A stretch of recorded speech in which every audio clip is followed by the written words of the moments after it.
അസ്സലാമു അലൈക്കും വറഹ്മത്തുള്ളാഹി വബറകാതുഹു. ജുറൈജ്, എന്ത് മനോഹരമായ പേരാണ് ഈ ചെറുപ്പക്കാരൻ്റെത്. അതും അള്ളാഹുവിൻ്റെ പരിശുദ്ധമായ ഭവനത്തിൽ വന്നിട്ട്. പള്ളി എന്ന് പറയുമ്പോൾ പരിശുദ്ധമായ അള്ളാഹുവിൻ്റെ ഭവനം. എത്ര വലിയ തമ്മാടിയാണെങ്കിൽ അവിടെ കടന്നു ചെല്ലുമ്പോഴേക്കും അവർക്ക് അള്ളാഹുവിനെ കുറിച്ചുള്ള നല്ലൊരു ഭയവും അള്ളാഹുവിനോടുള്ള ഒരു മുഹബ്ബത്തും സ്വാഭാവികമാണ്. എന്നാൽ ചില ആളുകൾ അത്ഭുതപ്പെടുത്തുകയാണ്. പള്ളിയിൽ വന്ന്, എൻ്റെ പ്രിയപ്പെട്ടവരെ, ഇത്തരക്കാർ പള്ളിയിൽ വരുന്നുണ്ട് എന്ന് നാം മനസ്സിലാക്കണം. നമുക്ക് നന്നായി വിശ്വസിക്കും, പള്ളിയിൽ വരുന്നവരല്ലേ. പള്ളി എന്ന് പറയുമ്പോൾ നാം എത്ര കണ്ട് പള്ളിയിൽ വരുന്നവർ എത്ര കണ്ട് വിശ്വസിക്കും. എത്രയോ ഉസ്താദന്മാർ, അതുപോലെ കമ്മിറ്റി ഭാരവാഹികൾ ഒരുപാട് നഷ്ടങ്ങൾ അനുഭവിച്ചിട്ടുണ്ട് ഈ ഒരു അശ്രദ്ധ കാരണം കൊണ്ട്. അടുത്ത് എൻ്റെ ഒരു സുഹൃത്ത് 2 ലക്ഷം രൂപയാണ് റൂമിൽ വെച്ച് 2 ലക്ഷം രൂപ നിസ്കരിക്കാൻ പോയി തിരിച്ചു വരുമ്പോഴേക്കില്ല, നഷ്ടപ്പെട്ടു.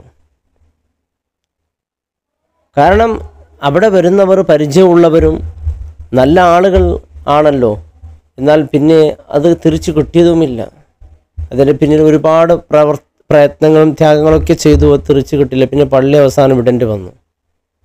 ഈ ജുറൈജ് എന്ന ചെറുപ്പക്കാരൻ പള്ളിയിൽ വരുന്ന രംഗം കാണുമ്പോൾ നാം വിചാരിക്കണോ, നല്ല മുത്തഖിയായ സ്വാലിഹായ ആളാണ്. ഈ അടുത്തൊരാൾ മുസ്തഫ എന്ന് പറഞ്ഞിട്ട് പള്ളിയിലേക്ക് ഇങ്ങനെ കടന്നു വന്ന അയാൾ മുസ്തഫ എന്ന പേര് പറഞ്ഞത്.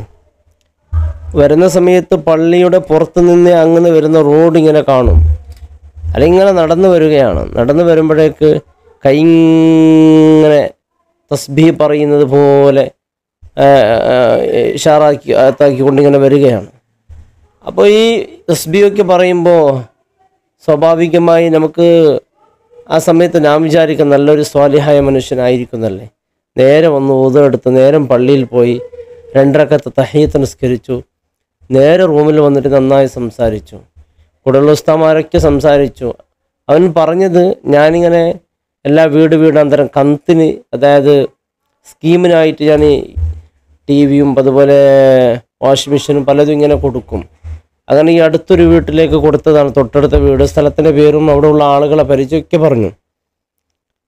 അവർ കുറച്ച് എത്ര ഒരു 2,000-3,000 കന്തായിട്ടേ ഉള്ളൂ. ഇപ്പോൾ അവർ പണം ചോദിക്കുമ്പോൾ ഭയങ്കര ബുദ്ധിമുട്ടാക്കുന്നുണ്ട്, ശല്യമാക്കുന്നുണ്ട്.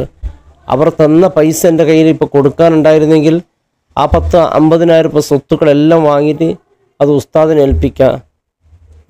ഇനിയിപ്പോൾ എനിക്ക് തന്ന പൈസ തിരിച്ചു കൊടുക്കാൻ കയ്യിലില്ല.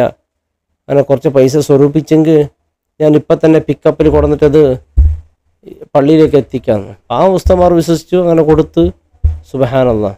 പിന്നെ പോയ ആളില്ല ഇങ്ങോട്ട്. ഈ ജുറൈജ് എന്ന മനുഷ്യൻ നേരെ പള്ളിയിൽ കടന്നു വരികയാണ്. നല്ലൊരു മനുഷ്യനെ പോലെ, മുത്തഖീങ്ങളെ പോലെ കടന്നു വന്നു. സ്ത്രീകളുടെ കവാടം തുറന്ന് അതിലൂടെ പള്ളിയിൽ ഇമാമിൻ്റെ അരികിൽ പോയി മോഷ്ടിക്കുന്ന ദൃശ്യം അത് CCTVയിൽ കണ്ടതുകൊണ്ട് മനസ്സിലായി. പിന്നെ അവനെ പിടിക്കപ്പെട്ടു. എൻ്റെ പ്രിയപ്പെട്ട ഉസ്താദന്മാരും അതുപോലെ കമ്മിറ്റി ഭാരവാഹികളൊക്കെ, കാരണം നമുക്ക് കാണുന്നവർക്ക് നല്ലവരെന്നാണ് വിശ്വസിക്കുന്നത്. ചിലപ്പോൾ പണം നഷ്ടപ്പെട്ടാൽ പിന്നെ അവിടുത്തെ പള്ളിയിലുള്ള ഉസ്താദന്മാരോടും ചിലപ്പോൾ സംശയമാവും, ഉസ്താദന്മാരെടുത്തോ പിടിച്ചോ എന്ന് പറഞ്ഞിട്ട്.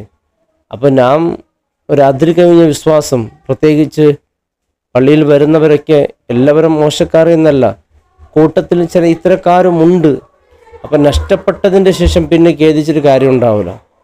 പള്ളിയിൽ വന്നിട്ടും ഈ ചെറുപ്പക്കാരിങ്ങനെ ചെയ്യുന്നുണ്ടല്ലോ, വല്ലാത്ത സങ്കടമുണ്ട്. കാരണം ഏതെങ്കിലും ഒരു മതത്തിൽപ്പെട്ട ഏതെങ്കിലും ഒരു മനുഷ്യനല്ലല്ലോ അള്ളാഹുവിൽ വിശ്വസിക്കുന്ന, പരലോകമുണ്ടെന്നും മോഷ്ട വലിയ കുറ്റകരമാണെന്നും പരിശുദ്ധ ദീൻ മോഷ്ടിച്ചാലെ കൈവെട്ടണമെന്നൊക്കെ പറഞ്ഞ ആ പരിശുദ്ധ ദീനിൻ്റെ പേരിൽ, ആ ദീനിൽ വിശ്വസിച്ചവർ വന്നിട്ട് പോലും പള്ളിയിൽ നിസ്കരിക്കാനെന്ന് പറഞ്ഞിട്ട് വന്നിട്ട് ഇത്തരത്തിലുള്ള പ്രവൃത്തിയൊക്കെ ചെയ്യുമ്പോൾ വല്ലാത്ത സങ്കടമുണ്ട്. അള്ളാഹു റബ്ബ് സുബ്ഹാനഹു വതആല അള്ളാഹു കാത്തുരക്ഷിക്കട്ടെ. നമ്മുടെ ചില ചെറുപ്പക്കാരൊക്കെ കാണുമ്പോൾ വല്ലാത്ത സങ്കടമുണ്ട്.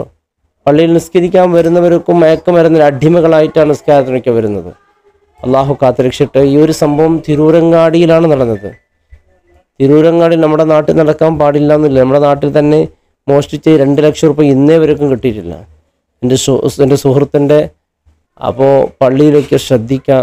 നിസ്കരിക്കാൻ പോകുന്ന സമയത്ത് റൂമെല്ലാം പൂട്ടിയിട്ട് പോകണം. ഇല്ലെങ്കിൽ പിന്നെ നഷ്ടപ്പെട്ടതിൻ്റെ ശേഷം അത് തിരിച്ചെടുക്കാൻ വലിയ പ്രയാസമാണ്. കാരണം ഒരു 2 ലക്ഷം രൂപ എന്ന് പറയുമ്പോൾ ഉസ്താദുമാരെ സംബന്ധിച്ചിടത്തോളം അത് വലിയ ത്യാഗങ്ങളെ കൊണ്ടുണ്ടായ പണമാണ്, പെട്ടെന്ന് കിട്ടുന്നൊരു പണമൊന്നുമല്ല. കാരണം ഈ ചെറിയ ശമ്പളം കിട്ടി അത് സ്വരൂപിച്ച് എന്തെങ്കിലും വീട് കെട്ടാനോ അല്ലെങ്കിൽ കല്യാണത്തിനോ എന്തിനോ എടുത്തു വെച്ച പണം പെട്ടെന്ന് നഷ്ടപ്പെട്ടപ്പോൾ അത് പെട്ടെന്ന് തിരിച്ച് ഒരു ജമാഅത്തുകാർക്ക് സ്വരൂപിച്ച് തരാനും പ്രയാസമുണ്ടാകും. പിന്നെ പള്ളിയിൽ നിന്ന് ഉസ്താദിനെ വിടേണ്ടി വരും, വേറൊരു മാർഗം ഉണ്ടാവില്ല. അള്ളാഹു കാത്ത് രക്ഷിക്കട്ടെ. അസ്സലാമു അലൈക്കും വറഹ്മത്തുള്ളാഹി വബറകാതുഹു.